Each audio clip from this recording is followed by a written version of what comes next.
یہاں کی موجودہ صورتحال کو مد نظر رکھتے ہوئے خود یہاں کے آپ کے محلے کے کچھ نوجوانوں نے یہ محسوس کیا کہ ہمارے یہاں ایک درس کا اہتمام کیا جائے جو موجودہ تقاضوں کے مد نظر رکھتے ہوئے کیا جائے تاکہ اس سے یہاں کے لوگوں کو فائدہ پہنچے۔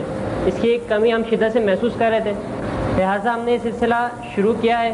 اس سلسلے میں آپ کے تعاون کے طلبگار ہیں کہ آپ یہاں پر تشریف لائیں، دیگر اپنے محلے کے دوستوں کو بتائیں یہاں تشریف لائیں، تاکہ یہ سلسلہ صرف اس مہینے تک جو اعلان کیا گیا ہے کوشش کریں کہ اس کو اگلے مہینوں میں بھی جاری رکھا جا سکے۔ جہاں تک اس درس کے قواعد و ضوابط کا تعلق ہے، انشاءاللہ اگلے درس سے جو ہفتے کو ہوگا 9 بجے یہ درس شروع ہو جایا کرے گا۔ 9 بجے سے لے کر 9 بجے کا 10 منٹ تک تلاوت کلام پاک کا سلسلہ ہوگا، اور 9:10 سے 10 بجے تک آغا علی مرتضی علی صاحب اس موضوع پر اپنے نکات عرض کریں گے۔ 10 بجے کے بعد سوال جواب کا بھی سیشن رکھا گیا ہے جو تقریباً جس کا دورانیہ 15 منٹ ہوگا، اور 10:15 بجے ہم اس کو اختتام پذیر کر دیں گے۔ آپ لوگوں سے گزارش ہے کہ اس درس کے اندر جو آغا صاحب نے نکات پیش کیے اس کے متعلق ہی سوال کیا جائے۔ اگر کوئی دیگر موضوع پہ سوال ہو تو آغا صاحب سے بعد میں ڈسکس کیا جائے، زیادہ بہتر ہے، تاکہ اس موضوع کو زیادہ ہم ڈسکس کر سکیں، اس کے مطابق جو آپ کے ذہنوں میں خیالات آتے ہیں یا اس کو کلیئر کرنا چاہتے ہیں تو کلیئر ہو جائے۔ آخر میں دعا گزارش کروں گا کہ آپ لوگوں کا تعاون ہمیں درکار ہے، اور اس سلسلے میں جہاں ہماری کوتاہی ہو ہمیں آپ پوائنٹ آؤٹ کریں گے تو انشاءاللہ ہم کوشش کریں گے کہ اس کو بہتر کیا جائے۔ درود بھیجیے محمد و آل محمد پر، اور آغا صاحب کو میں گزارش کروں گا کہ وہ اسٹیج پہ۔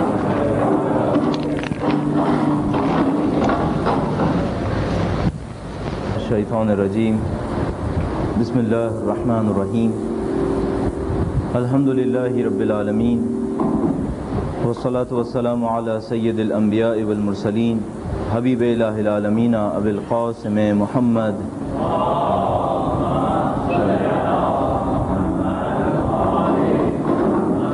وعلى آلہ الطیبین الطاہرین سیما بقیت اللہ فی الارضین۔ قال اللہ تعالی فی کتابہ الکریم، اعوذ باللہ من الشیطان الرجیم، وَلَقَدْ كَتَبْنَا فِي الزُّبُورِ مِن بَعْدِ الذِّكْرِ أَنَّ الْأَرْضَ لِلَّهِ يَرِثُهَا عِبَادِيَ الصَّالِحُونَ۔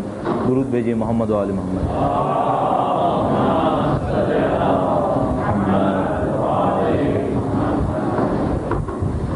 سب سے پہلے میں شکر گزار ہوں آپ سب کا کہ آپ لوگوں نے وقت کی رعایت کی، وقت کی پابندی کی، اور جیسے کہ شیڈیول اناؤنس ہوا تھا اسی کے مطابق کام انجام پایا۔ ہر پروگرام میں میرے خیال میں بہت زیادہ اہم یہ ہے کہ ہم اپنے نظم و ضبط کا مظاہرہ کریں، اپنے اندر کنٹرول کا مظاہرہ کریں، اور یہ بتا سکیں کہ ہم زندگی کو ایک خاص طریقے سے گزارنے والے لوگ ہیں، بے ہنگم بے مقصد زندگی سے دور رہنے والے لوگ ہیں۔ دوسرا میں شکریہ ادا کرنا چاہوں گا منتظمین کا، جنہوں نے بہت کاوش کی ہے، اور اس کے اثرات ہمیں نظر آ رہے ہیں اور انشاءاللہ آئندہ بھی نظر آتے رہیں گے۔ اللہ تعالیٰ ان کی توفیقات میں مزید اضافہ فرمائے اور انشاءاللہ انہیں کامیابی عنایت فرمائے۔ اس سے پہلے کہ میں اپنی بات کا آغاز کروں، جیسے کہ عنوان آپ کے ذہن میں ہے انتظار امام زمانہ کے تقاضے، تو اس پر شروع کرنے سے پہلے، باقاعدہ بات کرنے سے پہلے چند نکات آپ کے سامنے عرض کرنا چاہوں گا، اس کو میں نے 3 نکات کے اندر خلاصہ کیا ہے۔ پہلی بات تو یہ ہے کہ اس سلسلے سے استفادے کے لیے بہترین کام کیا کیا جائے، یعنی کیا ہو کہ ہم اس سے زیادہ سے زیادہ استفادہ کر سکیں، وقت پر آنے کے علاوہ، وقت کی اہمیت کے علاوہ کہ جو ہر صورت میں ہے، اس کے علاوہ کیا نکات ہونے چاہیے۔ پہلی بات تو یہ ہے کہ آپ میں سے کچھ لوگ یقیناً وہ لوگ ہیں کہ جو پہلے بھی ہمارے اس آرائز کو سن چکے ہیں، یعنی کسی اور موضوع کے اوپر، تو آپ اچھی طرح جانتے ہیں کہ میرے ذہن میں یہ ہوتا ہے کہ جو کچھ میں کہوں اس کے اوپر سوال ہو، تو آپ چاہے پہلی دفعہ تشریف لائے ہوں یا پہلی بھی تشریف لاتے رہے ہوں، اس بات کو ذہن میں رکھیے کہ پہلے اچھی طرح سن لیجئے۔ میں چاہتا ہوں کہ سب سوال کریں، لیکن سوال کا پہلا مرحلہ یہ ہے کہ باقاعدہ سنا جائے۔ بات کو اچھی طرح سے سننا کسی بھی سوال کا پہلا مرحلہ ہے۔ تو آپ کے ذہن میں تنقید ہو، اعتراض ہو، کوئی اچھا مشورہ ہو یا کچھ بھی ہو، پہلا مرحلہ یہ ہے کہ بات کو اچھی طرح سے سن لیجئے۔ 45 منٹ ہمارا وقت ہے اور اس کے بعد آپ کا وقت۔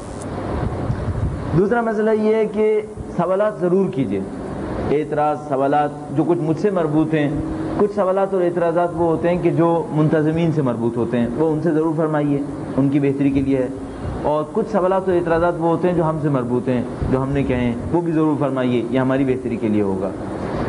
اس کا سب سے اچھا پہلو یہ ہوتا ہے کہ بولنے والے کو بعض اوقات اندازہ نہیں ہوتا کہ اس کی بات میں کون سے نکات ہیں جو مجہول رہ گئے ہیں، مجمل رہ گئے ہیں۔ سوالات کے ذریعے سے وہ نکات بھی ظاہر ہو جاتے ہیں اور بحث اپنے کمال کی طرف جانے لگتی ہے۔ اور اسی سلسلے میں کہ کما حقو استفادہ کیسا کیا جائے، تیسری بات یہ ہے کہ مزید مطالعے کو ہرگز نہ بھولیے گا۔ کوئی بھی موضوع 3 یا 4 لیکچرز میں، بلکہ میں یہ کہوں گا کہ 30 یا 40 لیکچرز کے اندر بھی ختم نہیں کیا جا سکتا۔ خاص کر بعض ایسے موضوعات کے جو ہمارے پاس آتے ہیں، جیسا کہ یہی موضوع ہے، یہ وہ موضوع ہے جو ہماری زندگی کے اہم ترین مسائل میں سے ہے، جیسا کہ ہم عرض کریں گے، تو 3-4 لیکچرز میں کبھی بھی یہ موضوعات پورے نہیں ہوں گے۔ اسلام کبھی بھی سن کر حاصل نہیں کیا جا پائے گا، آپ کو اسلام حاصل کرنے کے لیے مسلسل مطالعہ کرنا پڑے گا، مسلسل اچھے جو مصنفین ہیں ان کی کتابوں کو آپ مطالعہ فرمائیے، آپ کے اسلام کی معلومات بڑھتی چلی جائے گی۔ تو کبھی بھی درس کے اوپر، بحث کے اوپر اکتفا نہ کیجیے، ہمیشہ مطالعے کو اپنی عادت کے طور پر اختیار کیجیے۔ یہ پہلا نقطہ تھا کہ ہم بہتر استفادے کے لیے کیا کریں۔ دوسری بات یہ ہے کہ کام سکون سے کیجیے، جلد بازی میں کوئی کام نہ کیجیے۔ میں یہ کیوں عرض کرنا چاہتا ہوں، میری ہمیشہ سے یہ آرزو رہی ہے، خواہش رہتی ہے کہ آپ وقت دیجئے کسی کام کو۔ مثال کے طور پر یہ عنوان آپ کے پاس ہے، انتظار امام زمانہ کی تقاضے۔ اگر آپ چاہیں تو اس کو 1 لیکچر میں سمرائز کیا جا سکتا ہے، کوئی پرابلم نہیں، 2 جملوں میں بھی بات کہی جا سکتی ہے، وہ بھی کوئی مسئلہ نہیں ہے، لیکن وقت دیجئے بات کو۔ لہذا انہوں نے 4 سیشنز دیے، یہ بہت اچھا کام ہوا۔ جلد بازی نہ کیجئے، سکون سے بات کو آگے بڑھائیے، تو پھر بہت سارے نتائج حاصل ہوتے ہیں۔ یہ بات میں کیوں عرض کر رہا ہوں، ایک جگہ میں گیا درس دینے کے لیے، چند ہفتے کے اوپر مشتمل وہ بات تھی کہ تقریباً 10-12 ہفتے ہوں گے، اور میں کوشش یہ کر رہا تھا کہ ہم بنیادی طور پر اپنی باتوں کو حل کرتے چلے جائیں۔ مجھے یوں سننے میں آیا کہ کسی نے کہا کہ ہم نہیں چاہتے ہماری عمارت اتنی مضبوط ہو، جو کہنا ہے جلدی جلدی کہیے۔ نہیں، میں یہ چاہتا ہوں عمارت مضبوط ہو، اور میں یہ سمجھ پا رہا ہوں کہ عمارت مضبوط نہ ہونے کے نتائج اچھے حاصل نہیں ہوئے۔ تو میرا اپنی نظر میں پہلی بات یہ ہوتی ہے کہ کسی بھی موضوع پر بولنے سے پہلے بہتر یہ ہے کہ اس کے اوپر جو بنیادی کام ہے وہ بہت اچھے طریقے سے انجام پا جائے۔ تیسری بات، بعض جگہ کوشش یہ ہوتی ہے کہ درس کو اٹریکٹیو بنایا جائے۔ ہمارے ذہن میں ہوتا ہے کہ لوگ اتنے صبور نہیں ہیں کہ بہت غور سے سنیں گے، تو ہمیں اٹریکٹیو بنانا ہوتا ہے درس کو۔ نہ سیمینارز میں میری جد و جہد یہ تھی کہ میں اٹریکٹیو بناؤں، اور نہ یہاں پر میری جد و جہد یہ ہوگی کہ میں اٹریکٹیو بناؤں۔ میری جد و جہد یہ ہوگی کہ میں نظریاتی طور پر مضبوط کام کروں۔ اب آپ سے میری درخواست یہ ہوگی کہ تحمل فرمائیے گا، غور سے سنیے، غلطیوں کی نشاندہی فرمائیے۔ کوئی بھی بات حرف آخر نہیں ہے، کوئی بھی بات آخری بات نہیں ہے۔ جو میں بہت دفعہ عرض کر چکا ہوں آپ کے سامنے، وہ یہ کہ میں نے گزشتہ زندگی میں ہزاروں غلطیاں کی ہیں، کچھ بعید نہیں کہ ان 4 دروس میں بھی 10 غلطیاں کر گزروں۔ آپ کا نشاندہی کرنا میری بہتری کا باعث بنے گا کہ میں اپنی ان غلطیوں کو کور کر لوں گا۔ ان 3 باتوں کے بعد ہم اپنی اصلی بحث کا آغاز کرتے ہیں، اور اس بحث کا آغاز ایک سوال کے ذریعے ہے۔ وہ سوال یہ ہے، ہم بہت سارے انسانوں کو اپنی زندگی میں دیکھتے ہیں کہ جو کسی بھی قسم کی ذمہ داری نہیں لے رہے، جو کسی بھی قسم کی پابندی کو قبول نہیں کر رہے، وہ اپنی مرضی سے زندگی گزار رہے ہیں، اور ایک جملہ ان کی زندگی پر حاکم ہے، جو دل میں آتا ہے کر دیتے ہیں، جو دل میں آتا ہے کر گزرتے ہیں، جو چاہتا ہے وہ کر لیتے ہیں۔ ہم ایسے کیوں نہیں ہیں؟ ہم اپنے اوپر پابندیاں کیوں لگاتے ہیں؟ ہم کیوں اپنے آپ کو سنجیدہ بنائے بیٹھے ہیں؟ بہت سارے لوگوں کو ہم نے دیکھا ان کی زندگی میں ہنسی مذاق کے علاوہ کچھ نہیں ہے۔ بہت سارے لوگوں کو ہم نے اس طرح سے دیکھا ہے کہ ان کی زندگی میں کوئی پابندی نہیں ہے، ہم نے پابندیاں لگائی ہیں اپنی زندگی کے اندر۔ ہم پریشان بھی ہیں، بعض ایسی چیزوں پر پریشان ہیں جن کا براہ راست شاید ہم سے کوئی تعلق نہیں ہے، براہ راست کوئی تعلق نہیں ہے۔ مثال کے طور پر جیسا کہ ابھی ایک برادر فرما رہے تھے کہ ڈیفنس کے علاقے میں پھر ایک شیعہ ڈاکٹر مار دیے گئے۔ نام مجھے یقین ہے، جنگ اخبار کے اندر ویب سائٹ پہ تھا حامد علی رضوی، انہوں نے فرمایا ڈاکٹر ہیں، ویب سائٹ پہ لکھا تھا تاجر ہیں، جو کچھ بھی ہے، ایک آدمی اور۔ ہم اس پہ پریشان ہیں، بہت سارے لوگوں کو دیکھتے ہیں پریشان نہیں ہیں، لوگ مر رہے ہیں ان کے اوپر کوئی اثر نہیں پڑ رہا. ہم نہ صرف اس پر پریشان ہیں بلکہ اس سے دور کی اور بہت ساری باتوں پہ بھی پریشان ہیں. ہم اس پہ بھی پریشان ہیں کہ ہمارے ملک کی ثقافت اسلامی ثقافت نہیں ہے, ہم اس پہ پریشان ہیں. ہم اس پہ بھی پریشان ہیں کہ ہمارا ملک اقتصادی لحاظ سے ترقی نہیں کر رہا, ہمارے ملک کے اندر لوگوں کو زندگی کے بنیادی وسائل فراہم نہیں ہو رہے, ہمیں اس پہ پریشانی ہے. ہم دیکھتے ہیں بہت سارے لوگوں کو ان باتوں پہ کوئی پریشانی نہیں ہے. ہم کیوں پریشان ہیں اس کے اوپر میں تھوڑی سی دیر بات کرنا چاہوں گا. کیا ایسا ہو سکتا ہے کہ ہم بے مقصد زندگی گزار لیں, یعنی اپنے آپ کو محور بنائیں, ہم یہ سوچیں جو میرے لیے اچھا ہے میں وہ کروں گا اور پھر زندگی گزار لیں؟ اگر ایسا ہو تو پھر بہت ہی اچھا ہو جائے گا, ہماری پریشانیاں کم سے کم 50-60% کم ہو جائیں گی. اپنے آپ کو محور بنائیں گے, اپنے لیے کوشش کریں گے, اپنے لیے جد و جہد کریں گے. آیا یہ کر سکتے ہیں؟ میرے خیال میں ہم یہ کام نہیں کر پائیں گے. اس کی وجہ یہ ہے, سادہ ترین جواب یہ ہے کہ ہم ایک دین کے ماننے والے ہیں. اگر ایسا ہوتا کہ ہم کسی دین کے ماننے والے نہیں ہوتے پھر تو جو ہمارا دل چاہتا وہی کرتے.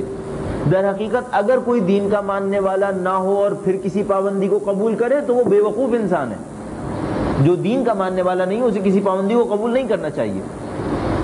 اس کی ایک بہت سادہ سی مثال ہے, اور برسبیل تذکرہ یہ عرض کرتا چلوں کہ میری تکراری باتیں بہت زیادہ ہیں, مجھے اس کا اندازہ ہے, میری مثالوں کے اندر تکراری مثالیں بہت زیادہ ہیں. تو آپ کے سامنے بھی جب تکرار ہوگا تو آپ اس کو میری کوتاہیاں سمجھ کر, کم علمی سمجھ کے معاف فرمائیے گا.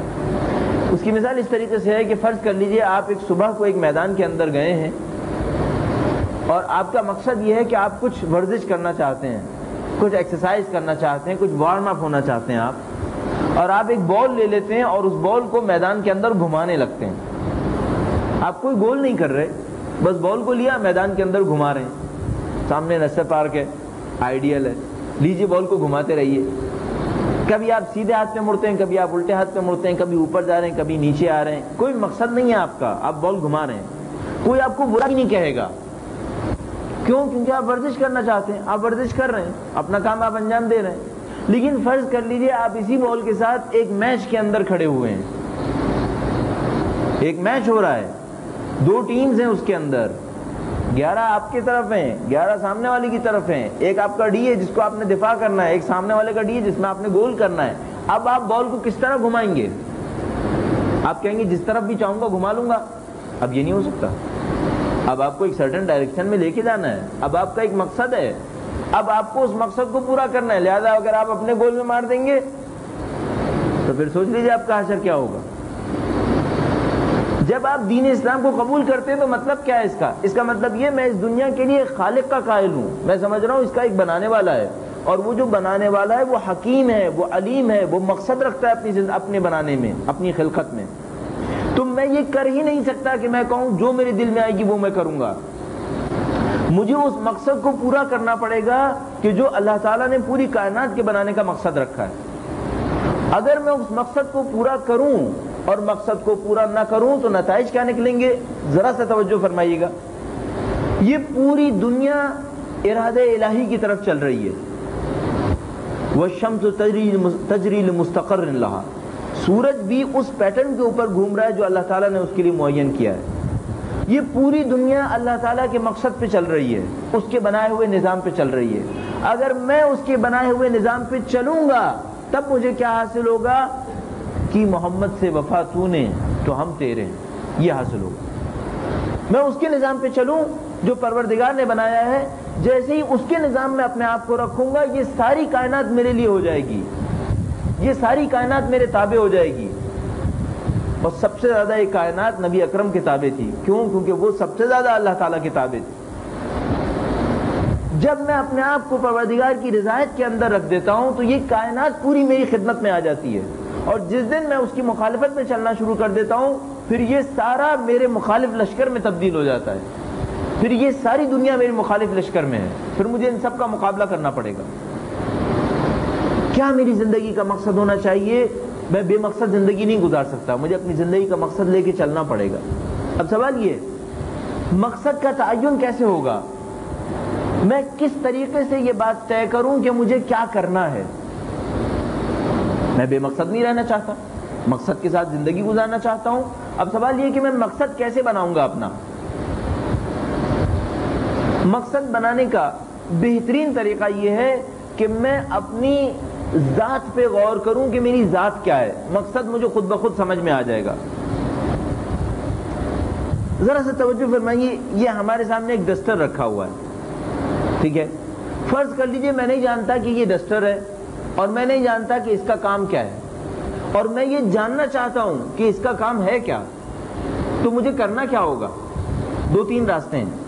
یا تو میں اس سے پوچھ لوں جس کو اس کے بارے میں پتا ہوگا کہ بھائی یہ کیا چیز ہے, اس سے کیا کیا جاتا ہے.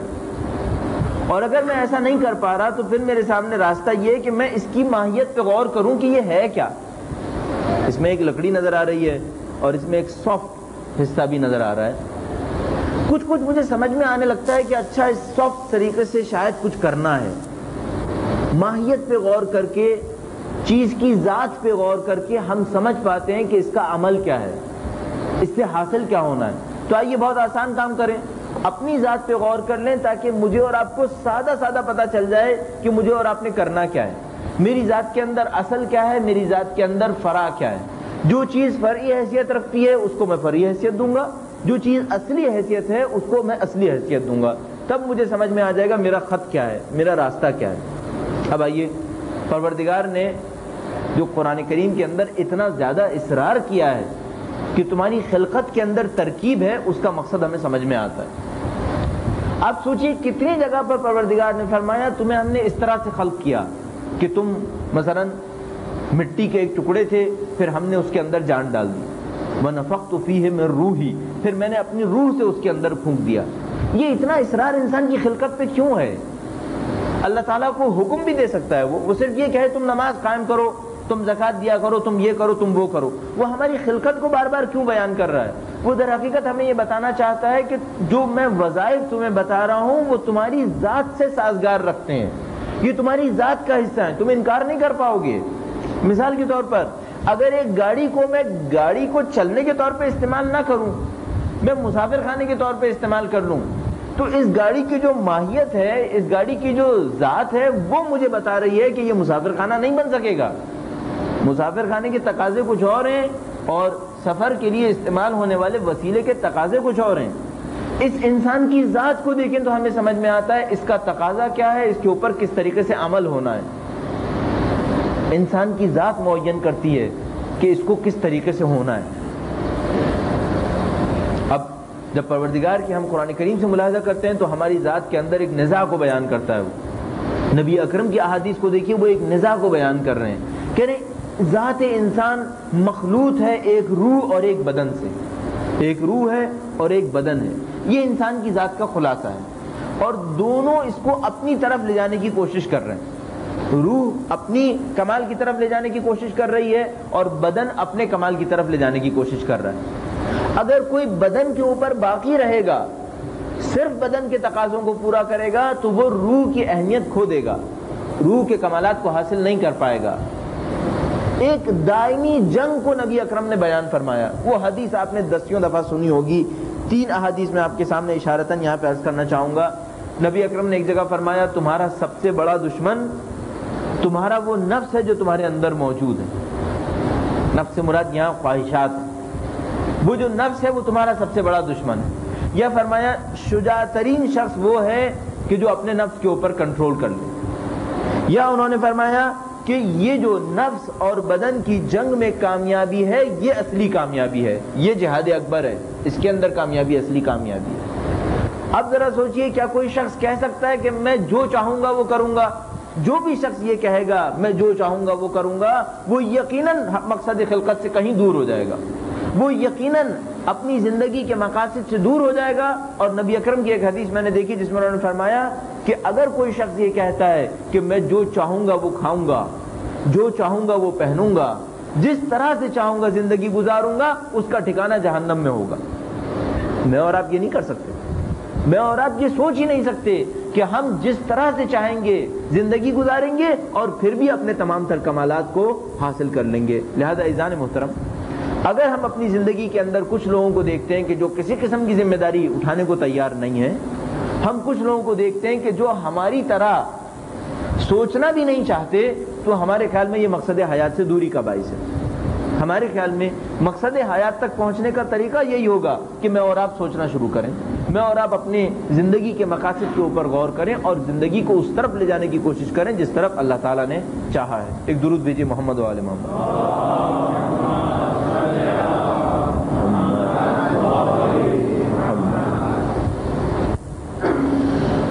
یہاں تک ہم نے یہ بات طے کی کہ ہمیں اپنی زندگی کے اندر ایک اصول بنانا پڑے گا، ہمیں یہ کرنا پڑے گا کہ ہم زندگی کو اس طرح سے گزاریں جس طرح سے پروردگار چاہتا ہے۔ اگر ہم یہ کام کریں گے ہماری زندگی کمال کی طرف جانا شروع ہو جائے گی، اور اگر اس کام سے ہم نے دوری اختیار کی تو ہم خود بخود اپنے نقص کی طرف آ جائیں گے، ہم اپنے کمال سے دور ہو جائیں گے۔ خلاصہ اس زندگی کا کیا ہے جس کو پروردگار کہتا ہے کہ یہ اہم ترین طریقہ ہے تمہاری کامیابی کا؟ خلاصہ ہے تزکیہ نفس۔ اگر سادہ ترین لفظ میں کسی کو کہا جائے تو ہم کہیں گے خلاصہ ہے تزکیہ نفس۔ تزکیہ نفس کرو گے کامیابی حاصل کرو گے، تزکیہ نفس نہیں کرو گے ناکامی اور نامرادی حاصل کرو گے۔ لیکن ظاہر ہے یہ بہت کلی لفظ ہے، تزکیہ نفس بہت کلی ہے، اس کے اندر دسیوں چیزیں شامل ہیں۔ اس کا راستہ ہمیں کیسے پتا چلے گا؟ تو اس کا راستہ بتانے کے لیے نبی اکرم کو ارسال کیا گیا، اس کا راستہ بتانے کے لیے ائمہ اطہار علیہ السلام کو ارسال کیا گیا۔ اب اگر اور زیادہ باریک کر لیں اور زیادہ کم کر لیں اپنی بات کو تو ہم یوں کہیں گے کہ بہترین انسان وہ ہوگا جو نبی اور امام کے بتائے ہوئے طریقے پر چلے گا، اور اگر کوئی اس طریقوں کی تبعیت نہیں کرے گا، اپنی زندگی کو اپنے مطابق گزارے گا، تو وہ ہمارے خیال میں ناکامی کا شکار ہو جائے گا، وہ محو ہو جائے گا، وہ کبھی بھی اپنی زندگی کے کمال کو حاصل نہیں کر پائے گا۔ یہ وہ سب سے اہم بات ہے جو ہمارے خیال میں زندگی کا بنیادی ترین مقصد ہے، اور یہ طے شدہ بات ہے کہ اگر اس کے اوپر عمل نہیں ہوا تو باقی تمام چیزیں بیکار ہو جائیں گی۔ آپ کچھ بھی کر لیجئے اپنی زندگی کے اندر، کسی بھی کمال کے کسی بھی درجے پر فائز ہو جائیے، اگر آپ نے اس راستے میں قدم نہیں بڑھایا، تزکیہ نفس کے راستے میں، نفس کو کنٹرول کرنے کے راستے میں، اپنی خواہشات کو شریعت کے دام میں لانے کے راستے میں، اگر آپ نے یہ کام نہیں کیا، آپ کبھی بھی اپنے کمال کو حاصل نہیں کر پائیں گے۔ اس بنیادی ترین مطلب کے بعد دوسری بات، ہمارا عنوان ہے انتظار امام زمانہ کے تقاضے۔ سوال یہ ہے کہ یہ انتظار کیوں ہے؟ انتظار بے نفس ہی ایک منفی حالت ہے، انتظار کوئی مثبت چیز نہیں ہے۔ انتظار کے لیے تو جیسے کہ آپ نے سنا ہوگا کہ کہا کہ موت سے زیادہ شدید انتظار ہے، کہ موت آسان ہے اور انتظار کرنا یہ مشکل چیز ہے۔ انتظار بے نفس ہی کوئی فضیلت نہیں رکھتا، انتظار منفی ہے۔ انتظار کا مطلب کیا ہے؟ آپ محروم ہیں، انتظار اچھا نہیں ہے۔ مثال کے طور پر میں منتظر ہوں کہ کہیں سے میرے لیے کوئی خوشخبری آئے، اس کا مطلب ہے میں ابھی اچھی حالت میں نہیں ہوں، میں ایک اچھی حالت کا انتظار کر رہا ہوں۔ نہ ہونا کبھی بھی خوبی نہیں ہے، چیز کا ہونا خوبی ہوتی ہے۔ میں اور آپ منتظر ہیں، یہ کوئی فضیلت نہیں ہے۔ انتظار فضیلت نہیں ہے بے نفس ہی، انتظار ایک منفی حالت ہے۔ جبکہ ہم روایات کے اندر مسلسل یہ دیکھ رہے ہیں کہ انتظار الفرج افضل العبادہ، فرماتے ہیں اس مدد کا انتظار کرنا بہترین عبادت ہے۔ اب سوال یہ، محرومیت بہترین عبادت کیسے ہو گئی؟ انتظار کا مطلب ہے آپ کے اندر کچھ نہیں ہے۔ اس سے پہلے کہ ہم مزید آگے بڑھیں، اس مشکل کو دیکھتے ہوئے جو یہاں پر لاحق ہو رہی ہے، آپ ایک دفعہ درود بھیجیے گا اور وہاں کی کچھ لوگوں سے میں تقاضا کروں گا کہ اس طرف یا سامنے تشریف لے آئے۔ ایک درود بھیجیے محمد و آل محمد۔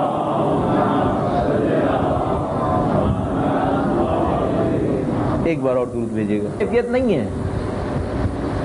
کیا آپ چاہیں گے کسی کو انتظار میں رکھیں؟ آپ بھی نہیں چاہیں گے کسی کو انتظار میں رکھیں۔ کیوں؟ انتظار تکلیف دہ عمل ہے۔ کیوں ایسا ہے کہ ہم اس تکلیف دہ عمل کو فضیلت قرار دے رہے ہیں؟ کیوں ہمارے ائمہ نے، کیوں ہمارے فکری رہبروں نے، وہ جو ہماری فکری ہدایت کرنے والے ہیں، انہوں نے انتظار کو فضیلت قرار دے دی، جبکہ انتظار میں محرومیت ہے؟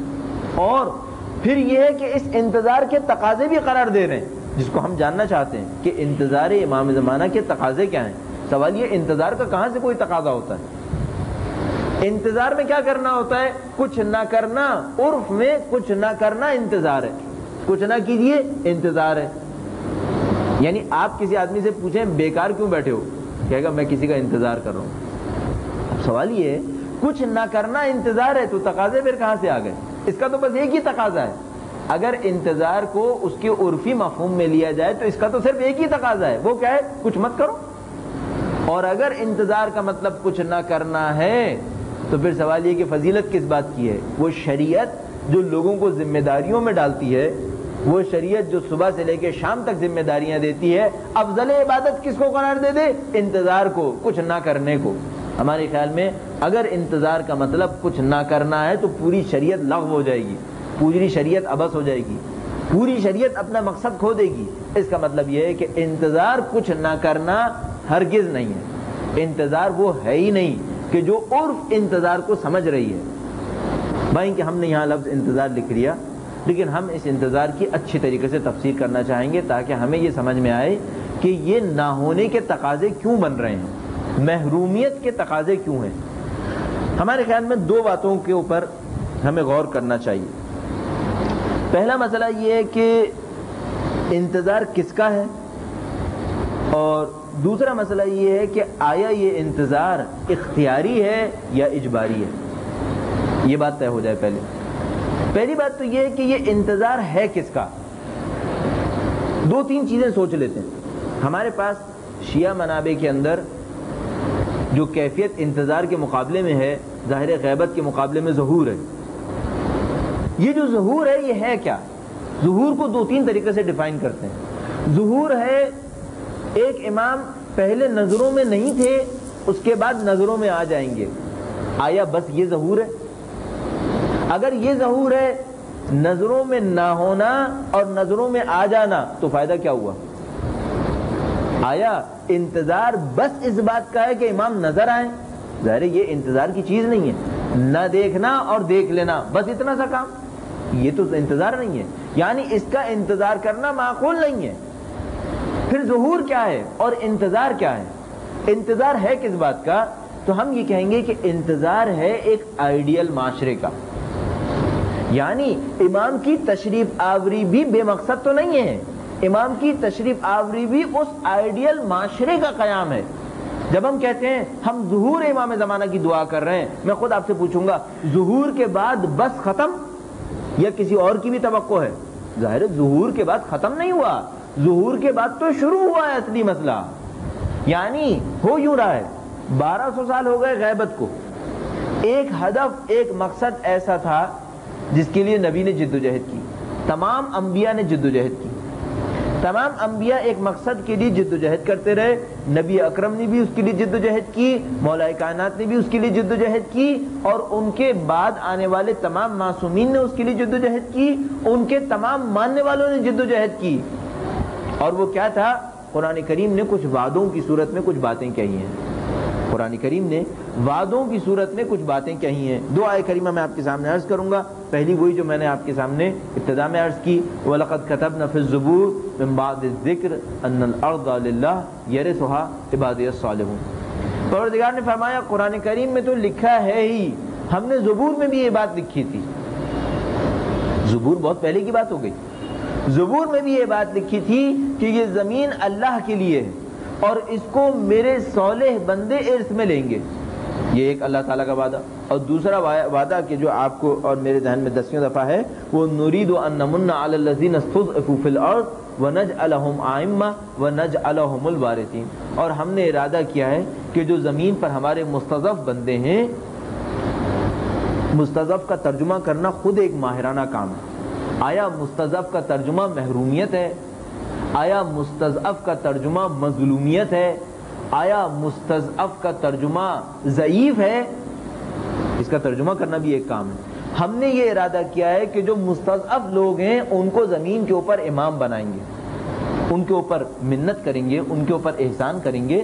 وَنَجْعَلَهُمْ آئِمَّةً، ان کو اپنا امام، ان کو امام بنائیں گے۔ وَنَجْعَلَهُمُ الْوَارِثِينَ، ان کو زمین کا وارث بنائیں گے۔ یہ وہ حالت ہے جس کے لیے تمام ائمہ نے جد و جہد کی۔ کیا کسی امام نے صراحت کے ساتھ بیان کیا کہ یہ ہمارا مقصد ہے؟ جو ہمارا مقصد ہے وہ کیا ہے؟ بالکل صراحت کے ساتھ بیان کیا۔ ایک روایت ہے مولا کائنات سے بھی منسوب ہے، اقوال ہیں مولا کائنات سے بھی منسوب ہے، امام حسین علیہ السلام سے بھی منسوب ہے۔ ایک درود بھیجیے محمد و آل محمد۔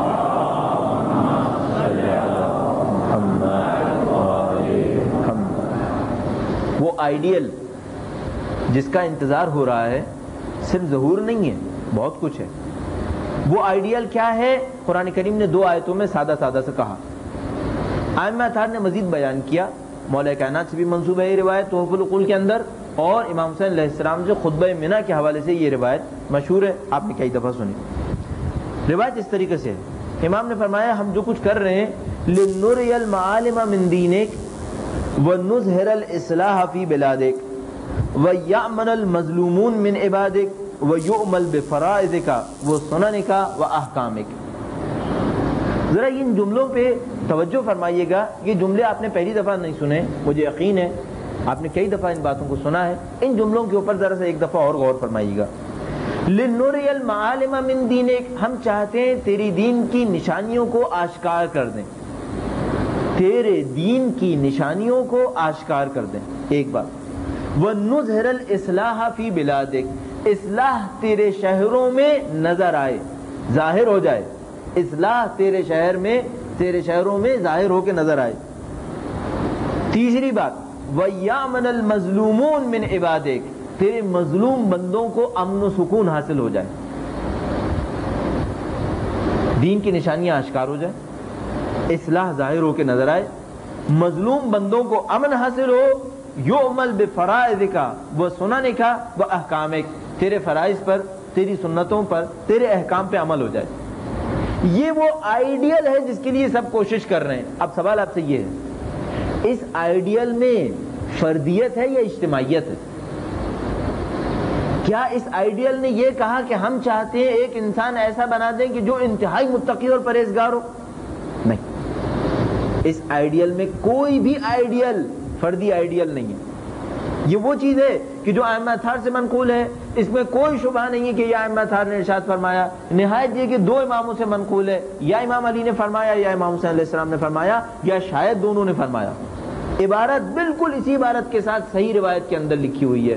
مجھے صرف آپ یہ بتا دیجئے، امام حسین علیہ السلام جب 58 ہجری کے اندر منی کے اندر کھڑے ہو کے خطبہ دے رہے ہیں اور فرما رہے ہیں میں جو کچھ کرنا چاہ رہا ہوں وہ اس کے لیے کرنا چاہ رہا ہوں، اس کے اندر کوئی ایک بھی فردی آئیڈیل ہے؟ اس کے اندر لکھا ہے کہ میں مثلا علی ابن مہزیار کو بہت متقی شخص بنانا چاہتا ہوں، یا اس کے اندر یہ لکھا ہے کہ میں چاہتا ہوں میرے افراد جو ہوں وہ انتہائی کمال پہ فائز ہو جائیں؟ نہیں لکھا. اس میں ساری باتیں معاشرے کے لیے ہیں. وہ آئیڈیل جس کا میں اور آپ انتظار کر رہے ہیں کسی بھی صورت میں فردی آئیڈیل نہیں ہے. وہ آئیڈیل جو میں اور آپ انتظار کر رہے ہیں وہ ایک معاشرتی آئیڈیل ہے، وہ ایک سوسائٹی کی تشکیل ہے، وہ ایک معاشرے کی تشکیل ہے. اور اس معاشرے کی نشانیاں کیا ہیں؟ اس معاشرے کی نشانیاں یہ ہیں کہ دین اس میں ظاہر ہو کے نظر آئے، دین کھل کے نظر آئے. عجیب بات ہے کہ امام علیہ السلام نے یہ کہا دین کی نشانیاں آشکار ہو جائیں، اصلاح نظر آئے شہروں کے اندر. فرمایا مظلوم بندوں کو امن و سکون حاصل ہو جائے، مظلوم بندوں کو امن و سکون حاصل ہو جائے. اس کا مطلب کیا ہے؟ اس کا مطلب یہ ہے کہ آج دنیا کے اندر 6 ارب آبادی ہے. اس 6 ارب آبادی کے اندر کم سے کم 2 ارب انسان ایسے ہیں جو 3 وقت کا کھانا نہیں کھا پا رہے. یہ ہمیں ان اداروں نے بتایا ہے کہ جو خود ان حرکتوں کو کر رہے ہیں جس کی وجہ سے یہ 2 ارب کھا نہیں پا رہے. 2 ارب انسان ایسے ہیں جو اس دنیا میں کھانا نہیں کھا پا رہے 3 وقت کا. کم سے کم 3 ارب انسان ایسے ہیں جن کو عدل و انصاف کے نام پر کچھ نہیں مل رہا، عدل و انصاف نہیں مل رہا. امام علیہ السلام فرماتے ہیں ہم چاہتے ہیں یہ سب حاصل ہو جائے. یہ ہے آئیڈیل. آئیڈیل یہ نہیں ہے کہ میں اپنی فردی حیثیت میں متقی شخص بن جاؤں، آپ اپنی فردی حیثیت میں متقی پرہیزگار بن جائیں. یہ آئیڈیل نہیں ہے. آئیڈیل یہ ہے معاشرہ پرسکون معاشرہ بن جائے، معاشرے میں عمل ہو، لوگ احکام سنن فرائض کے اوپر عمل کرتے نظر آئیں، مظلوم کو اس کا حق مل جائے. یہ امام علیہ السلام فرما رہے ہیں آئیڈیل کے اندر. اور وہ خطبہ منی، اس کے ایک ایک جملے پہ توجہ فرمائی جو امام علیہ السلام کا صحیح قول ہے. اس کے اندر ہمیں تردید نہیں ہے کہ خطبہ منی حقیقی خطبہ ہے، کسی کا ساختہ نہیں ہے، کسی کا بنایا مجعول نہیں ہے. امام علیہ السلام ایک جگہ فرماتے ہیں، اس جملے کو دیکھ کر میں حیران ہو جاتا ہوں، مجھے یوں لگتا ہے جیسے آج کی کوئی NGO یہ باتیں کر رہی ہے. یعنی ہمیں دینی بات تو لگتی نہیں ہے. وہ جو امام حسین علیہ السلام کا وہ جملہ ہے، فرمایا انہوں نے ایک جگہ پر کہنے لگے معذوروں، بوڑھوں، اپاہجوں کے اوپر کوئی کام نہیں کر رہا. یہ دین کے جملات ہیں، یہ ہمارے دین کے جملات نہیں لگ رہے. لیکن امام حسین علیہ السلام نے فرمایا، انہوں نے کہا معذوروں کو کوئی نہیں دیکھ رہا، اپاہجوں کو کوئی نہیں دیکھ رہا. ایک جگہ فرمایا پاگلوں کو کوئی نہیں دیکھ رہا. یہ اعتراض ہے کہ کہہ رہے ہیں یہ دین کے اہداف میں سے ہے کہ یہ سب ہو. یہ بتائیے یہ فردی اہداف ہیں یا معاشرتی اہداف ہیں؟ یہ وہ معاشرہ ہے جس کو وہ تشکیل دینا چاہتے ہیں. فرد کی تعمیر فرد کی اپنی ذمہ داری ہے. سب سے اہم کام ان کے نزدیک آئیڈیل یہ معاشرہ ایسا معاشرہ ہو جائے کہ جس کے اندر یہ چیزیں حاصل ہیں. اب سوال یہ ہے جب امام علیہ السلام کی تشریف لے آئیں گے تو یہ معاشرہ بنائیں گے, یہ آئیڈیل بنائیں گے. یہ معاشرہ کیسا معاشرہ ہوگا؟ آیا اس کے اندر کوئی گناہ کر ہی نہیں پائے گا؟ یعنی سوال کے دو حصے وہ یہ ہیں, آیا معاشرہ ایسا معاشرہ ہوگا جس کے اندر جبریت ہوگی, ڈٹرمنزم ہوگا, یعنی لوگوں کو تکوینی لحاظ سے مجبور کر دیا جائے گا کہ کوئی گناہ نہ کریں. ایسا ہو جائے گا جیسے لوگوں کے ہاتھوں میں زنجیریں لگی ہوئی ہیں, نماز پڑھنا ہے زنجیر کھل جائے گی, نماز پڑھنے کے علاوہ گناہ کرنا ہے پھر زنجیر لگ جائے گی. کیا ایسا ہوگا؟ نبی اکرم کے زمانے میں بھی ایسا نہیں ہوا اور نہ امام زمانہ کے زمانے میں ایسا ہوگا. کبھی بھی ایسا نہیں ہوگا کہ ایک ایسا مجبور معاشرہ تشکیل پا جائے گا جس میں کوئی گناہ نہیں کرے گا, سب کے سب اچھے کام کر رہے ہوں گے, سب کے سب لوگ, یعنی یوں سمجھ لیجیے سب کو ایک ہیپنوٹزم کر دیا جائے گا کہ سب جناب علی شب جمعہ دعائے کمیل میں بیٹھے ہوں گے اور سب جمعہ دعائے ندبہ پڑھ رہے ہوں گے. البتہ دعائے ندبہ کیوں پڑھ رہے ہوں گے؟ امام زمانہ تشریف لا چکے ہوں گے, کچھ اور دعا پڑھ رہے ہوں گے. نہیں, ایسا ہرگز نہیں ہوگا. یہ خلقت کے خلاف ہوگا اگر ایسا ہو, جبکہ نہیں ہوگا. خلقت انسان کی کیا ہے؟ ارادے اور اختیار کے اوپر ہے. اس زمانے میں بھی ایسا نہیں ہوگا کہ جبریت ہو جائے, اس زمانے میں بھی ارادہ اور اختیار ہوگا. پورے معاشرے کے اوپر ارادہ اور اختیار حاکم ہوگا. نہایت یہ کہ لوگوں کے لیے دین پر عمل کرنا آسان ہوگا. معاشرہ ایک ایسا معاشرہ ہوگا کہ جو لوگوں کو دین کی طرف لے کے جائے گا. دیکھیے میں آپ سے یعنی ایک سوال سوچئے, آیا معاشرتی امور میں شرکت کرنا, میں ایک مسلمان ہوں, اچھا مسلمان ہوں, نمازیں پڑھتا ہوں, روزے رکھتا ہوں, میں قرآن کریم کی تلاوت کرتا ہوں, میں فقہی احکام کے اوپر سب کے اوپر عمل کر رہا ہوں, میں اپنے خمس کو ادا کر رہا ہوں, تمام فردی احکام کو پورا کر رہا ہوں. آیا معاشرتی امور کی ذمہ داری لینا مستحب ہے یا واجب ہے؟ مستحب ہے میرے لیے کہ میں معاشرتی امور پر بھی توجہ دوں, یعنی کہ نہیں یہ ایک واجب ہے جو مجھے کرنا پڑے گا؟ ہمارے خیال میں اسلام کے احکام سے یوں لگتا ہے کہ یہ ایک واجب ہے جو کرنا پڑے گا. کیوں؟ نبی اکرم ہی کے قول کو دیکھیے, فرمایا من اصبح ولم یحتم بامور المسلم فلیس بمسلم. یہ روایت جو میں نے ابھی آپ کے سامنے عرض کی شیعہ منابع کے اندر بھی موجود ہے, سنی منابع کے اندر بھی موجود ہے. جو زندگی گزارتا چلا جائے اور توجہ نہ کرے کہ مسلمان کیا کر رہے ہیں تو وہ مسلمان نہیں ہے, توجہ نہ کرے کہ مسلمانوں کے اوپر کیا بیت رہی ہے تو وہ مسلمان نہیں ہے. اس قسم کے ایک آئیڈیل معاشرے کی تشکیل جس کے اندر دین پر عمل کرنا آسان ہو, یہ وہ حالت ہے جس کے لیے میں اور آپ انتظار کر رہے ہیں. انتظار صرف اس بات کا نہیں ہے کہ امام علیہ السلام ایک دن تشریف لائیں گے اور باقی کام خود سے حل ہوگا, نہیں, ہرگز نہیں ہے. اگر ایسا ہوتا تو پھر انتظار کا کوئی تقاضا نہیں ہوتا. انتظار اس بات کا نہیں ہے کہ وہ تشریف لائیں گے اور وہ جنگ کریں گے اور باقی سارا کام ہو جائے گا, کوئی تقاضا نہیں ہے پھر اس کا. انتظار اس وقت فضیلت میں تبدیل ہوتا ہے, انتظار اس وقت تقاضا رکھے گا کہ جب وہ معاشرہ تشکیل پائے اور وہ ایک آئیڈیل معاشرہ ہو اور ارادی معاشرہ ہو.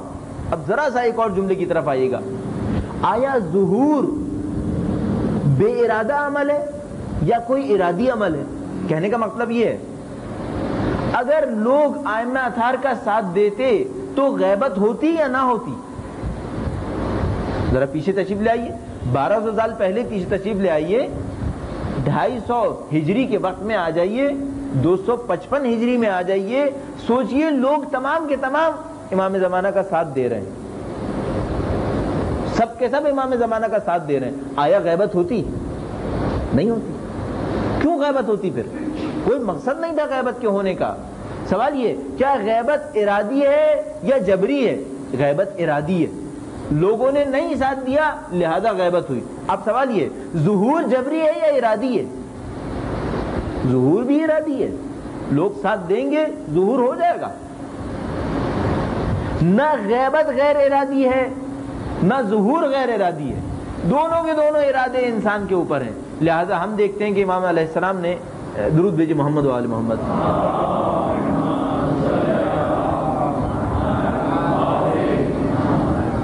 امام زمانہ سلام اللہ علیہ نے ایک جگہ فرمایا حمد مدد کرنا چاہتے ہیں تم نہیں پکارتے. اس جملے پہ غور فرمائیے. ہم مدد کرنا چاہتے ہیں تم نہیں پکارتے, کیا مطلب؟ فرمایا ہم ظہور کرنا چاہتے ہیں تم تیار نہیں ہو. یہ سب کا سب اس بات پہ اشارہ کر رہے ہیں کہ یہ سب کا سب ارادی عمل ہے, ان میں سے کوئی بھی غیر ارادی جبری کام نہیں ہے. یعنی اللہ تعالیٰ نے ایسا نہیں سوچا کہ 2500 ہجرہ کے اوپر جا کے ظہور ہو جائے گا, نہیں, ایسا نہیں. یہ سب کا سب ارادے انسانی کے اوپر ہے. اگر انسان اس تیاری کو ظاہر کرے گا کہ جو اللہ تعالیٰ کی آخری حجت کے لیے مفید ثابت ہو تو ظہور ہوگا, اور اگر ظاہر نہیں کرے گا تو پھر ظہور نہیں ہوگا.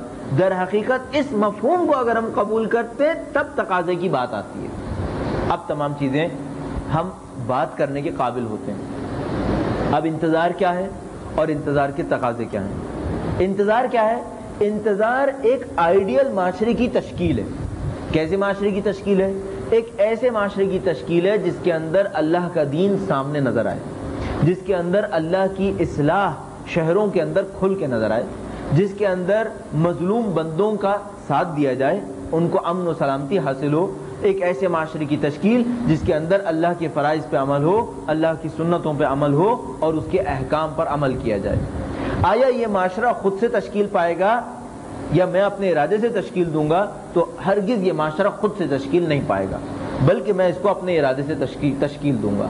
اپنے ارادے سے بنانے میں پہلا قدم کیا ہوگا؟ اپنے ارادے سے بنانے میں ایک تو اس کی انتہائی حالت ہے. انتہائی حالت کیا ہے؟ پوری دنیا کے اوپر مظلوم کی حکومت ہوگی, جو اللہ تعالیٰ نے وعدہ فرمایا یہ کام ضرور ہوگا. فرمایا نرید ان نمن علی الذین استضعفوا فی الارض, وہ جو مستضعف ہیں یہ پوری دنیا پہ حکومت کریں گے. یہ جو انتہائی حالت ہے یہ ظہور کی محتاج ہے. جب تک ظہور نہیں ہوگا وہ انتہائی حالت حاصل نہیں ہو پائے گی. اس انتہائی عظیم آئیڈیل کا حصول وہ امام زمانہ کے ظہور کا محتاج ہے. ان کا ظہور ہوگا تبھی وہ آئیڈیل حاصل ہوگا. اب سوال یہ, کیا اس آئیڈیل کا کوئی بریک ہے؟ کیا اس آئیڈیل کو ٹکڑوں میں لایا جا سکتا ہے؟ ہم کہیں گے ہاں, روایتوں سے نظر آتا ہے کہ اس آئیڈیل کو ٹکڑوں میں لایا جا سکتا ہے. ایک آئیڈیل کا درجہ یہ ہے کہ اگر اس کو حاصل کر لیا جائے تب ظہور ہو جائے گا, اور جب ظہور ہوگا تو پھر وہ اعلیٰ آئیڈیل حاصل کرنے کے لیے تمام شرائط فراہم ہو جائیں گی. تو میرے اور آپ کا کام کیا ہوگا؟ میرے اور آپ کا کام یہ ہوگا کہ اس آئیڈیل کو ٹکڑے ٹکڑے کیجئے اور اس آئیڈیل کے اس ٹکڑے کو عمل میں لے آئیے جس کے بعد امام کا ظہور ہو جائے گا. اس کو ہم کہتے ہیں انتظار کرنا.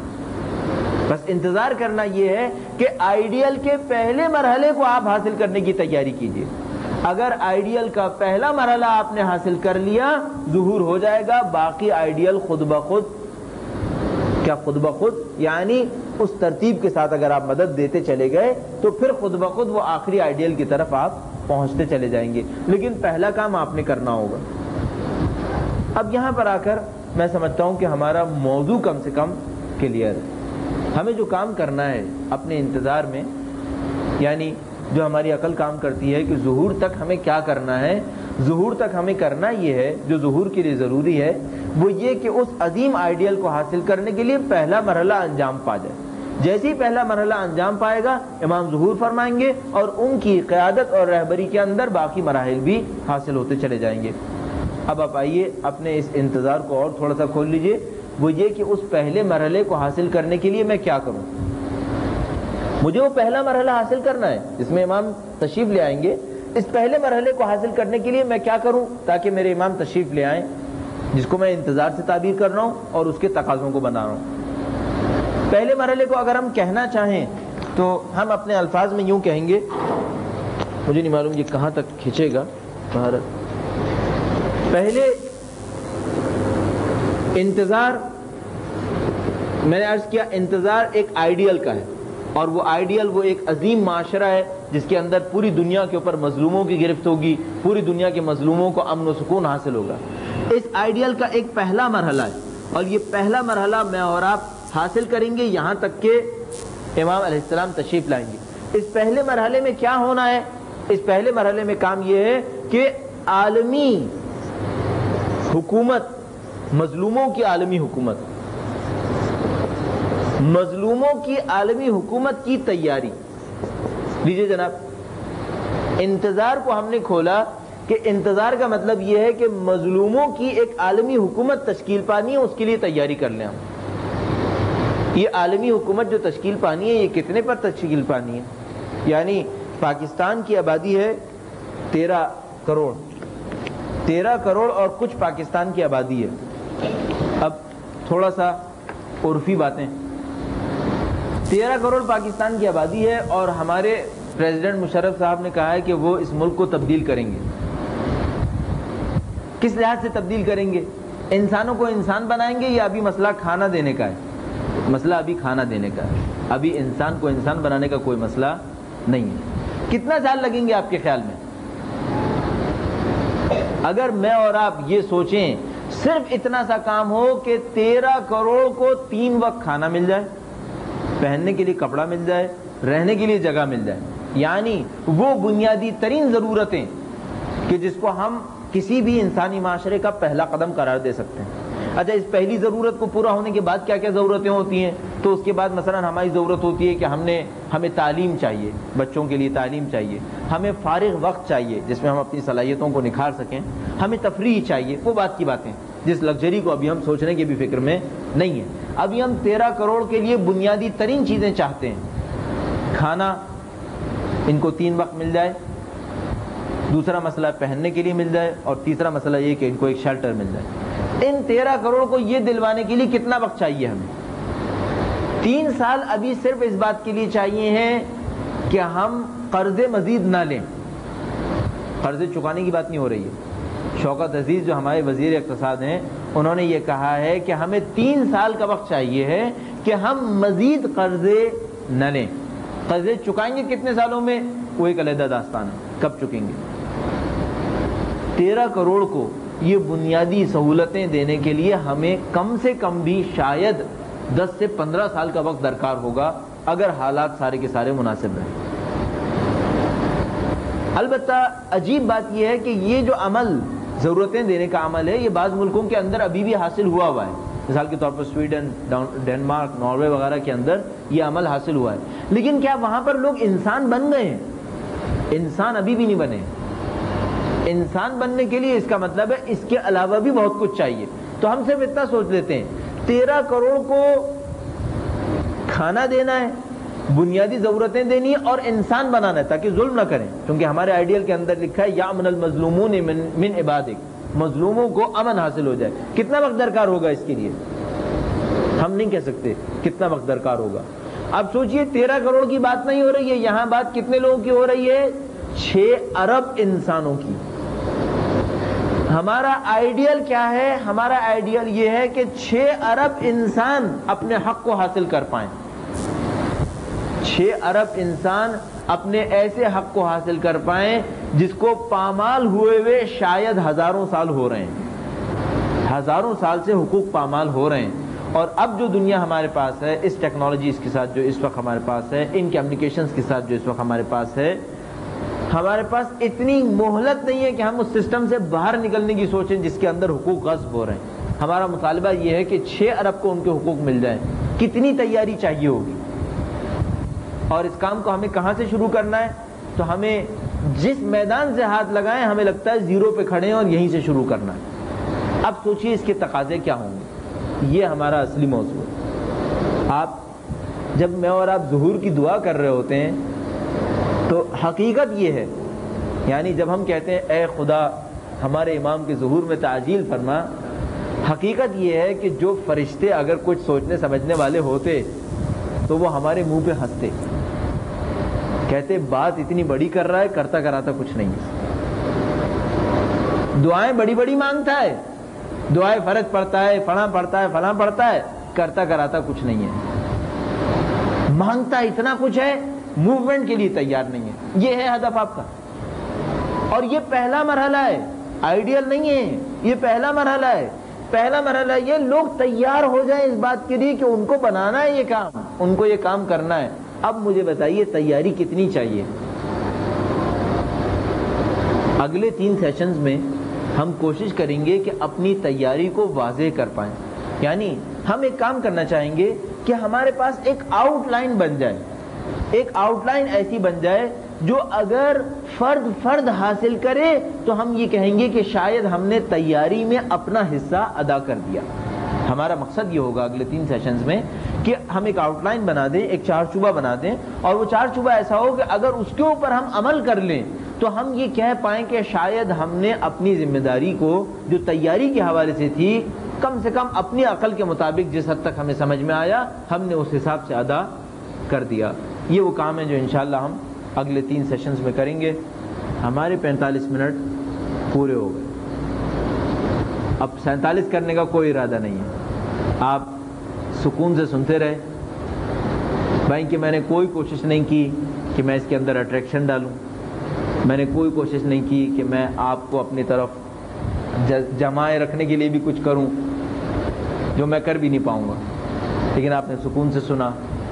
اب آپ سوچئے کہ اس کے اوپر مزید بات چیت کیا کی جا سکتی ہے، اور وہ جو آپ سوچیں گے کہ مزید بات چیت کیا کی جا سکتی ہے اس کو آپ اپنے سوال یا اعتراض کی صورت میں بیان کر سکتے ہیں۔ اب یہ ہے کہ اس کے بعد آپ جو چاہتے ہیں اور بولنا چاہتے ہیں اس کو ضرور بیان فرمائیے۔ ایک درود بھیجیے محمد و آل محمد۔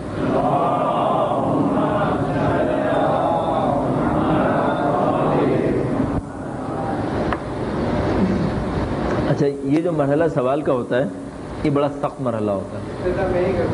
جی فرمائیے۔ سوال یہ ہے کہ ہم نے سوچا ہے کہ جب آپ زمانہ تشریف آئیں گے تو دنیا ظلم و جور سے بھری ہوئی ہوگی، ہر طرف صحیح۔ جب ہم یہ مزدوروں کے عالمی حکومت کی تیاری کریں گے تو کیا ہم یہ کہہ سکیں گے کہ معاشرہ پھر بھی ظلم و جور سے بھی خراب ہوگا؟ صحیح ہے۔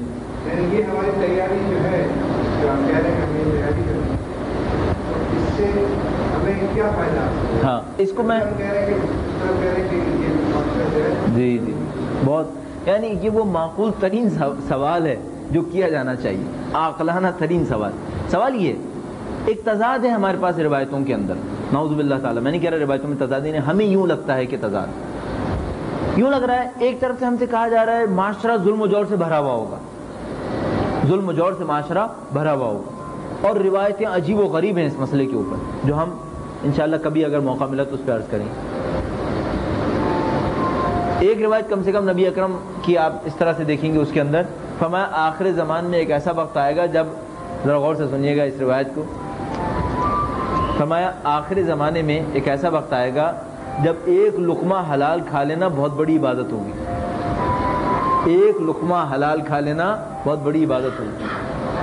اگر یہ آخری زمانہ ہے تو خدا ہمیں حلال لقمہ کھلا دے، کیونکہ فرمایا یہ بہت بڑی عبادت، اور اگر یہ آخری نہیں ہے اور اس کے بعد اس سے بدتر بھی کوئی آنے والا ہے پھر خدا جانتا ہے کیا ہونے والا ہے، کیونکہ ہمیں نظر آ رہا ہے کہ اس وقت بھی حلال کھانا کوئی آسان کام نہیں، کوئی بہت مشکل کام بن رہا ہے۔ یہ برائیاں جو اس معاشرے کی ہمیں دکھائی جا رہی ہیں، ظلم و جور سے بھری بھی ہوگی، حلال لقمہ کھانا مشکل ہو جائے گا، فلاں ہوگا فلاں ہوگا، اور وہ جو نشانیاں ہیں وہ جب آپ نے پڑھی ہیں۔ دوسری طرف سے تقاضا یہ ہے کہ ہم کچھ کریں، بہتر بنائیں اپنے آپ کو اور بہتری کی طرف لے کے جائیں۔ تو سوال یہ کہ کیا کریں؟ برا کریں تاکہ ظلم و جور سے بھر جائے، اچھا کریں تو ظلم و جور میں کمی ہو جائے گی، ظلم و جور میں کمی ہو گئی تو پھر تو نعوذ باللہ تعالیٰ ظہور اور دیر ہو جائے گا۔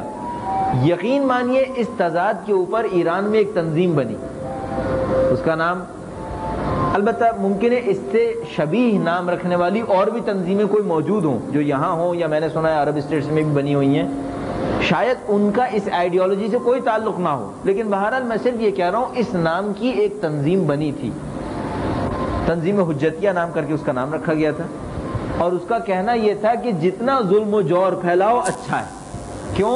جتنا ظلم و جور پھیلاؤ گے ظہور کا وقت نزدیک ہو جائے گا۔ اس کا مطلب یہ بے عملی کی جتنی ترویج کی جائے بہتر، بے عمل ہو جاؤ، بے عملی پھیلاؤ تاکہ ظہور نزدیک ہو۔ حل کیسے کریں اس تضاد کو؟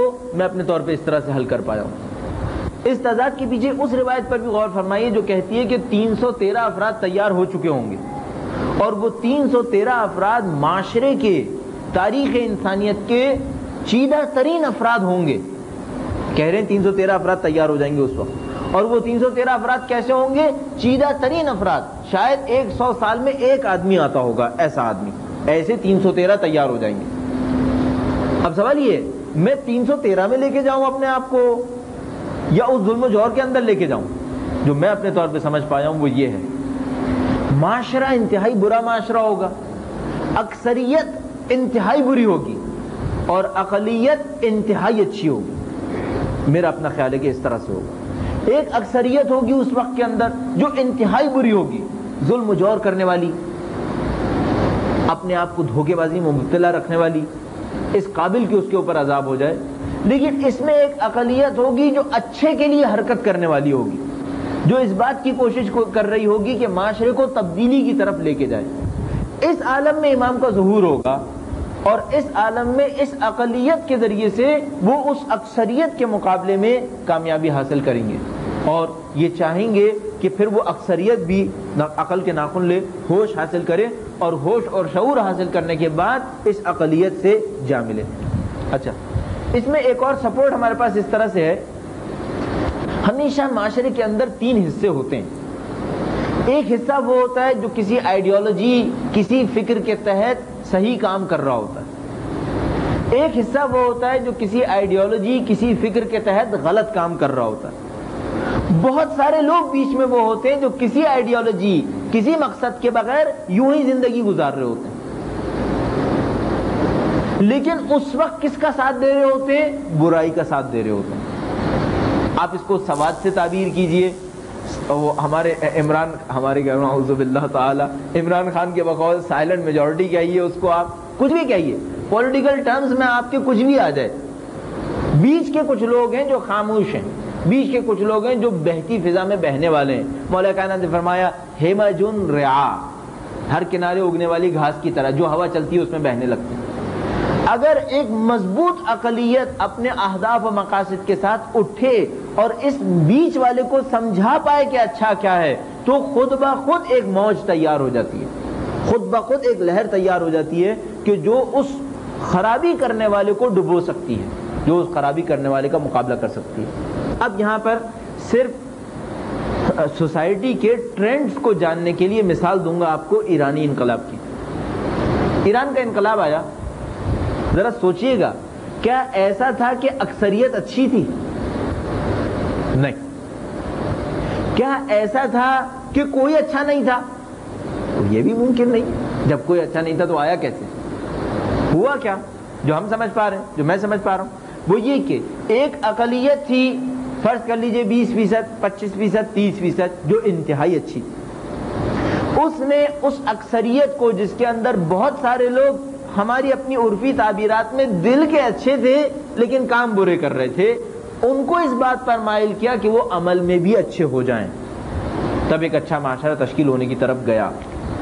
ہمارے خیال میں یہی وہ کام ہوگا جو اس وقت بھی ہوگا کہ ایک میجورٹی ہوگی جس میں سے کچھ لوگ جان بوجھ کے برا کر رہے ہوں گے، بہت سارے لوگ انجانے میں ان کے ساتھ برائی میں مشغول ہوں گے، اور ایک اقلیت ہوگی جو اپنے آپ کو تیار کر رہی ہوگی، نظریاتی طور پہ تیار کر چکی ہوگی، اور وہ جب اس حد میں پہنچ جائے گی کہ معاشرے کو تبدیل کرنے کی پوزیشن میں آ جائے تو امام کا ظہور ہوگا اور ان کی مدد سے پھر پورا معاشرہ تبدیلی کی طرف جائے گا.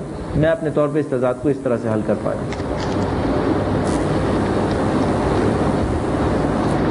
یہ وہ سوال ہے کہ جو اس وقت سب کے ذہن میں ہے. یہ خواتین کی طرف سے سوال ہوا ہے اور یہ سوال ایسا ہے کہ خواتین اور مرد دونوں کی طرف سے ہو سکتا ہے. سوال یہ، ہمارے شیعہ بھائی مر رہے ہیں، کیا اس میں ہم خواتین کی کیا ذمہ داری ہوگی؟ ہم کیا کر سکتے ہیں؟ یوں مت کہیے ہمارے شیعہ بھائی مر رہے ہیں، ہم سب کہتے ہیں، یعنی خواتین نہ کہیں کہ ہم خواتین ہیں اور کچھ مرد مر رہے ہیں، ہم بہنیں ہیں اور کچھ بھائی مر رہے ہیں. ہم سوال اس کو اس طرح سے کرتے ہیں، ہم کچھ انسان ہیں جس میں مرد بھی ہیں، عورتیں بھی ہیں، اور ہمارے کچھ بھائی مر رہے ہیں، ہم سب کیا کریں؟ اب سوال عمومیت رکھتا ہے، یعنی سوال خواتین کی ذمہ داری کا بھی ہے اور سوال مردوں کی ذمہ داری کا بھی ہے. اور میں عرض کر رہا ہوں یہ وہ سوال ہے جو ہم جہاں جا رہے ہیں ہمارے ذہن میں ہے کہ ہم نے کرنا کیا ہے. کیوں؟ کیونکہ ہر روز خبر سن رہے ہیں، ہر روز ایک صورتحال ہمارے سامنے آ رہی ہے.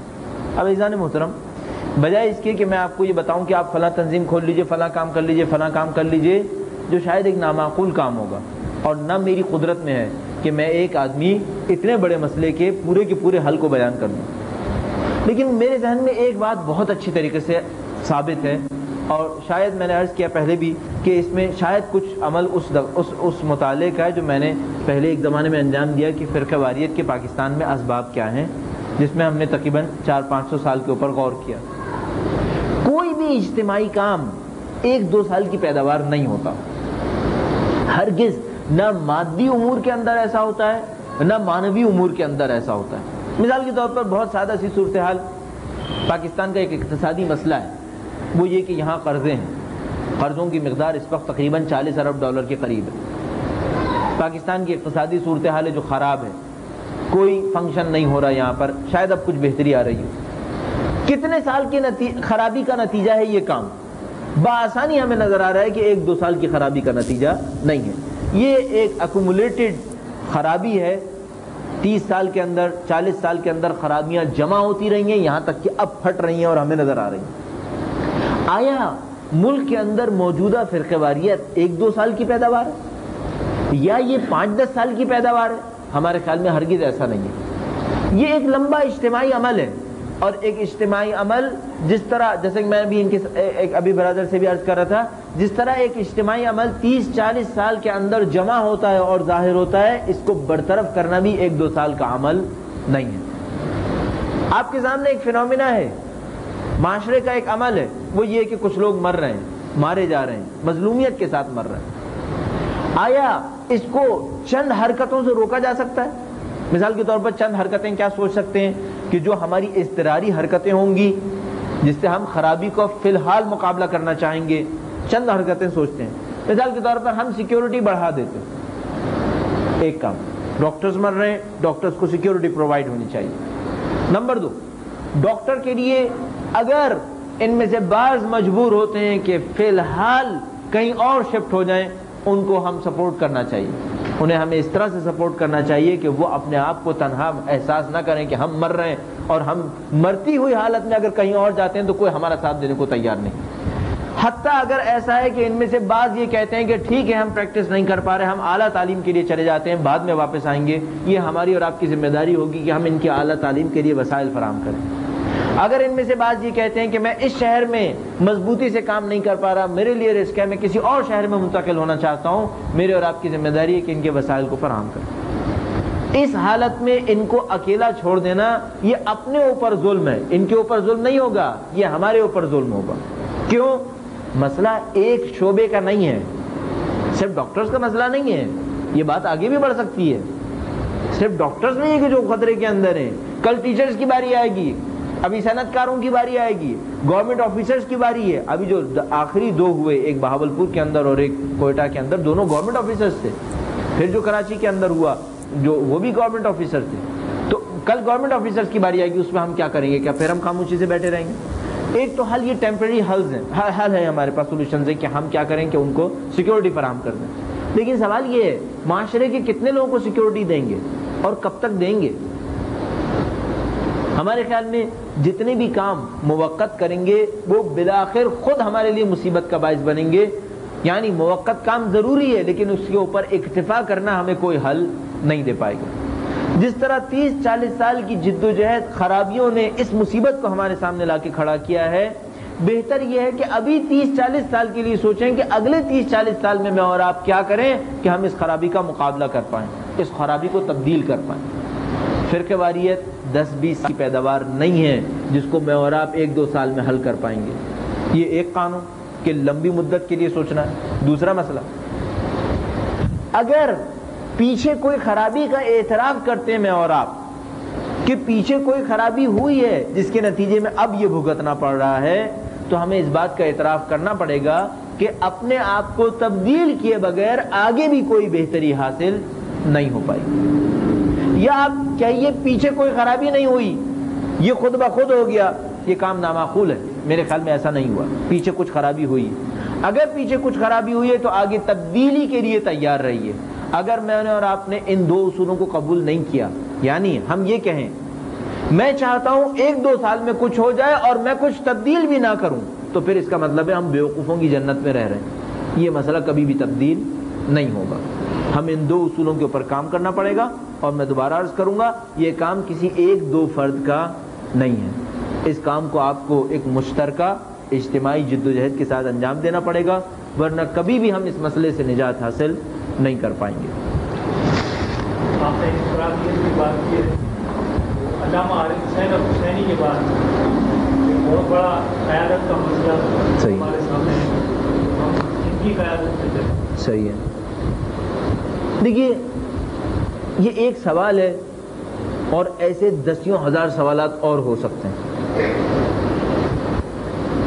جس کے اندر کنفرم ہمیں ایک حکمت عملی کو معین کرنا ہوتا۔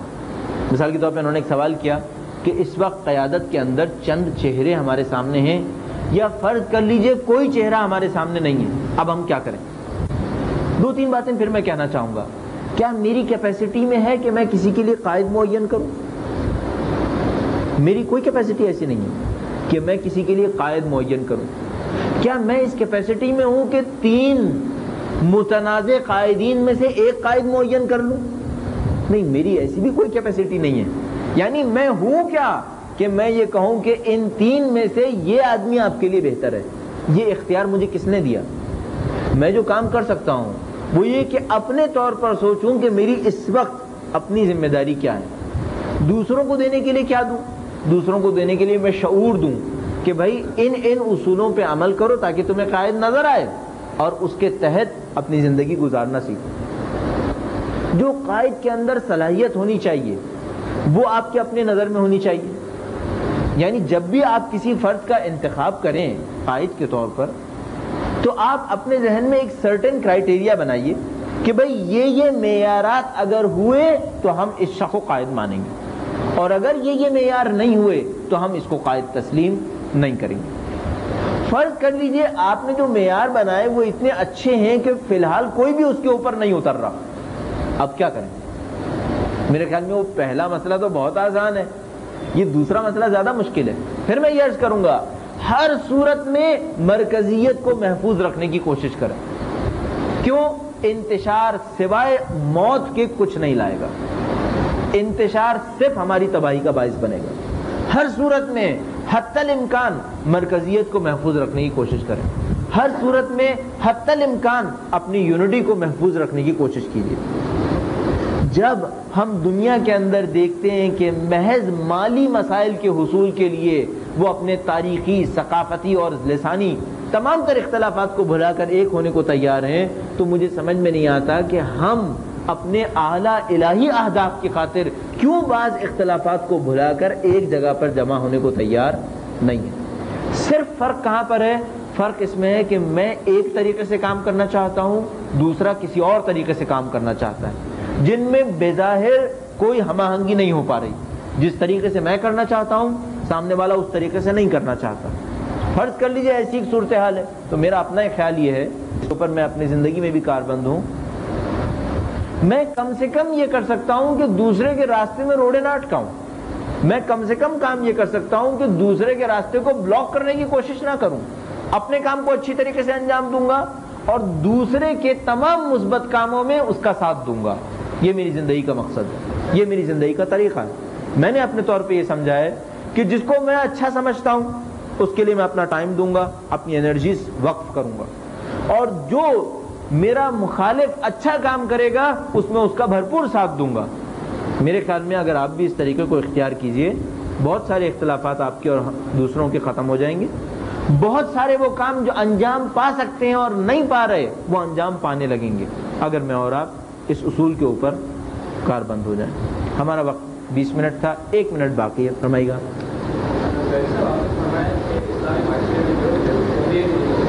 کیا نہیں ہوگی؟ صحیح ہے، صحیح ہے۔ میں نے عرض کیا جبریت نہیں ہوگی، انہوں نے فرمایا کیا جمہوریت ہوگی؟ لفظ کی شباہت کے باوجود ان دونوں الفاظ میں کوئی تضاد نہیں ہے، یعنی ایسا نہیں ہے کہ ہمارے سامنے 2 آپشنز ہیں، یا جبریت ہے یا جمہوریت۔ انہوں نے بھی یہ نہیں کہا، انہوں نے بھی یہ کہا کیا جبریت نہیں ہوگی تو پھر کیا جمہوریت ہوگی یا کوئی اور چیز ہوگی؟ ہمارے خیال میں کوئی اور چیز ہوگی۔ کیوں؟ جمہوریت کا جو مطلب ہمیں پتا ہے اکیڈمک لیول پر، وہ جمہوریت کسی بھی طور پر اسلام کے لیے قابل قبول نہیں ہے، یہ میری رائے۔ جب جمہوریت کا جو اکیڈمک مطلب ہمیں پتہ ہے. دیکھیے سیاستدان کون ہوتا ہے؟ سیاستدان وہ ہوتا ہے جو ایسے کلی الفاظ بولتا ہے جس کی تعبیر ہر آدمی اپنی پسند سے بنا لیتا ہے اور وہ خوش ہوتا ہے کہ یہ بھی وہی کہہ رہا ہے جو میں کہہ رہا ہوں. مثال کے طور پر میں آپ سے کہوں گا معاشرے کو امن و سکون حاصل ہونا چاہیے. ہر آدمی امن و سکون سے کیا سمجھ رہا ہے؟ یعنی مجھے سکون ملنا چاہیے. جبکہ وہ پولیٹیشین کیا سمجھ رہا ہے؟ یعنی مجھے لوٹنے کے لیے سکون ملنا چاہیے. ہر آدمی خوش ہے. سامنے والا کہہ رہا ہے یہ میری بات کر رہا ہے. پولیٹیشین کو پتا ہے کہ میں کسی کی بات نہیں کر رہا, میں اپنی بات کر رہا ہوں. لیکن ہر آدمی خوش ہے کہ میں اپنا مقصد حاصل کر لوں گا. جمہوریت ایسی ایک چیز بن گئی ہے. لوگ کہتے ہیں جمہوریت, ہر آدمی کہتا ہے اس کا مطلب ہے میں بھی رائے دے پاؤں گا, جبکہ جو بولنے والا ہوتا ہے اس کے نزدیک پتہ نہیں کیا مطلب ہوتا ہے جمہوریت کا. لیکن جو جمہوریت کا حتیٰ اکیڈمک میننگ ہے, ایک تو جمہوریت کے یہ گڑبڑ ہے کہ کچھ پتہ نہیں ہے کیا جمہوریت, اس کو چھوڑ دیجئے, یہ تو بالکل ہی لغو ہے, یہ تو بالکل دھوکہ ہے. حتیٰ وہ جو جمہوریت کا اکیڈمک مطلب ہے وہ بھی اسلام کے لیے قابل قبول نہیں ہے, وہ بھی اسلام کے لیے قابل قبول نہیں ہے. اگر جمہوریت قابل قبول نہیں ہے تو کیا ہم ڈکٹیٹرشپ کے قائل ہیں؟ اگر جمہوریت قابل نہیں ہے تو کیا ہم مثلا کیوس کے قائل ہیں؟ یعنی ہم کہنا چاہتے ہیں حکومت ہونی نہیں چاہیے؟ نہیں, ہم بھی یہ بھی نہیں کہنا چاہتے. اگر جمہوریت نہیں ہے تو کیا ہم چاہتے ہیں ووٹنگ نہ ہو کیونکہ جمہوریت میں ووٹنگ ہوتی ہے؟ نہیں, ہم یہ بھی نہیں کہنا چاہتے. اگر جمہوریت نہیں ہے تو کیا پولیٹیکل سیٹ اپ ہم سمجھتے ہیں بہتر ہے؟ وہ انشاءاللہ کسی اور تفصیلی وقت میں. درود بھیجیے محمد و آل محمد. میں ایک دفعہ پھر آپ لوگوں کا شکر گزار ہوں. انشاءاللہ اگلے سیشن میں ہم اس موضوع کو مزید آگے بڑھائیں گے. اللهم صل على محمد وآل محمد وأجل فرجهم. إلهي أزم البلاء وبرئ الخفاء وانكشف الغطاء وانقطع الرجاء وضاقت الأرض ومنيت السماء وأنت المستعان وإليك المشتكى وعليك المعول في شدة والرخاء. اللهم صل على محمد وآل محمد أولي الأمر الذين فرضت علينا طاعتهم وعرفتنا بذلك منزلتهم ففرج عنا بحقهم فرجا عاجلا قريبا كلمح البصر يا هو أقرب. يا محمد يا علي يا علي يا محمد اكفني فإنكما كافيان وانصرني فإنكما ناصران. يا مولانا يا صاحب الزمان يا مولانا يا صاحب الزمان يا مولانا يا صاحب الزمان الغوث الغوث الغوث أدركني أدركني أدركني الساعة الساعة الساعة الأجل الأجل الأجل. يا أرحم الراحمين بحق